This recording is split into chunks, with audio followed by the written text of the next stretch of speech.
நமஸ்தே. இந்த வீடியோவில் பிராத்மிக் கிளாஸோட தோஹே தான் பார்க்க போகிறோம். டே 10. சரியா, தோஹே பார்த்துடலாமா? பேஜ் நம்பர் 70 எடுத்துக்கோங்க. 70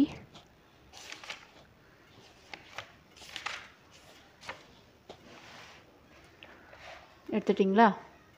சரி, பாருங்கள். தோஹேனா என்ன? ஃபஸ்ட்டு தோஹே அப்படின்றது மெமரி போயம். நம்ம திருக்குறள் நம்ம தமிழில் படிச்சிருப்போம். திருக்குறள் 2 லைன்ஸில் பார்த்துருப்போம். சரியா? ஸோ அதே மாதிரி தான் இந்த லைனு. ஸோ அது ஒன்றே முக்கால் அடி இருக்கும். ஸோ இது வந்து 2 லைன்ஸ் இருக்குது, ஃபுல்லாகவே இருக்குது. இது பாருங்கள், கண்டஸ்த் அப்படின்னு இருக்காங்க. என்ன எழுதியிருக்காங்க? கண்டஸ்த்னா மெமரி, அதாவது மனப்பாட பகுதி அப்படின்னு அர்த்தம். சரி, தோஹே அப்படின்னு சொல்கிறாங்க. இதோட மனப்பாட பகுதி 2 அடியில் 2 லைன்ஸில் ஒரு செயல் வருது, ஒரு போயம் வருது அப்படின்னா அதை தோஹே அப்படின்னு சொல்லுவாங்க. சரியா? கண்டஸ்த்து இது மெமரி போயம். டெய்லி ஒன்று ஒன்றா பார்த்துடலாம். ஏன் ஒன்று ஒன்றா பார்க்கலாம் அப்படின்னா, இந்த மெமரி போயம் இதை நீங்கள் எழுதணும். போயமை வந்து நீங்கள் எழுதணும். ஸோ அதனால் இதை மெமரி பண்ணணும். இங்கே எப்படி இருக்கோ, எப்படி வந்து கமா புல் ஸ்டாக் பதில் கோடு போடுவாங்க இல்லையா? ஸோ அந்த மாதிரி இருக்கோ. ஸோ அதே மாதிரி சேம் டிக்டோவாக எழுதி வைக்கணும். சரிங்களா? ஸோ அதுக்காக தான் நம்ம ஒன்று ஒன்றா பார்க்கலாம். டெய்லி ஒன்று பார்க்கலாம். சரியா? ஃபஸ்ட்டு பாருங்கள். சாது ஐசா சாஹியே, சாது ஐசா சாஹியே ஜைசா சூப் சுபாய், சாது ஐசா சாஹியே ஜைசா சூப் சுபாய். சாது எப்படி இருக்க வேண்டுமெனில், எப்படி இருக்கணும் அப்படின்னு சொல்லிட்டு யார் சொல்கிறாங்க? இதை முதல்ல யார் சொல்கிறாங்க? கபீர்தாஸ் அப்படின்றவர் நம்ம போயிட்டு அவர் வந்து சொல்கிறார். இவர் வந்து நிறைய மக்களுக்கு நிறைய வந்து உபதேசம் சொல்லியிருப்பார். இப்போ நம்மளுக்கு பெரியவங்களாம் இருப்பாங்க இல்லையா? ஸோ ஆனால் இவர் படிக்காதவர் தான்.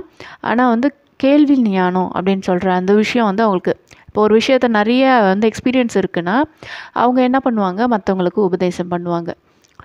சரிங்களா? அவங்க வந்து சொல்கிற ஒவ்வொரு விஷயமும் நம்மளுக்கு வந்து ஒரு நல்ல ஒரு மோட்டிவாக இருக்கும், லைஃப்க்கு நல்ல ஒரு யூஸ்ஃபுல்லாக இருக்கும். ஸோ அந்த மாதிரி ஒருத்தர் தான் கபீர்தாஸ் அவர்கள் தான் இந்த போயமை பாடியிருக்காங்க. யாரை பற்றி பாடியிருக்காரு? சாது. கபீர்தாஸும் ஒரு சாது தான், செயின்ட்டு தான். அவங்கெல்லாம் எப்படி இருக்கணும், அவங்க நேச்சர் எப்படி இருக்கணும் அப்படின்றத கபீர்தாஸே சொல்கிறாரு. அவங்க எப்படி இருக்கணும் அப்படின்னா, ஒரு முறம்னா தெரியும் இல்லையா?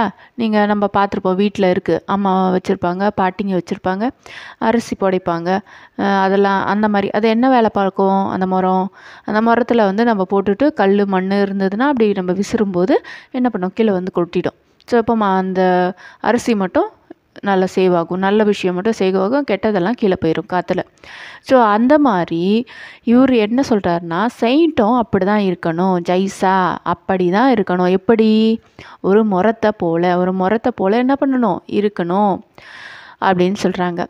ஜைசா சூப்பு சுபாய், எப்படின்னா சூப்பு சுபாய் முறத்தை போல் இருக்கணும்.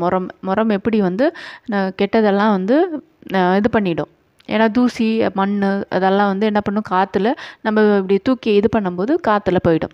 நல்ல ஒரு தானியம் மட்டும் வந்து முறத்தில் இருக்கும். ஸோ அதுதான் வந்து அதோட வேலை. சார் கோ காஹி ராஹை தோத்தா தேயி உட்டாய், சார் கோ காஹி ராஹை தோத்தா தேயி உட்டாய்.